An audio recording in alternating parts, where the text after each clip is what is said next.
In this video, I'm going to show you how to connect your remote to your Roku 4K device quickly and easily. First, make sure your Roku 4K is powered on and connected to your TV. Once you're on the home screen, grab your Roku remote. If it's a brand new remote, you might need to pair it with your Roku device. To do this, remove the battery cover on the back of the remote, and inside, you'll find a small pairing button.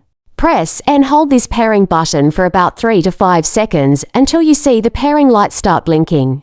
The Roku device should automatically detect the remote, and within a few seconds, you'll see a message on your TV confirming that the remote has been successfully paired. If the pairing doesn't happen right away, don't worry. Just try holding the pairing button for a little longer and make sure you're close to the Roku device. If you're still having trouble, you can go to the settings menu on your Roku, select remotes and devices, then choose pair new device. From here, the Roku will search for available remotes, and you can repeat the pairing process. Once your remote is connected, you'll be able to navigate the menu, adjust the volume, and control playback without any issues.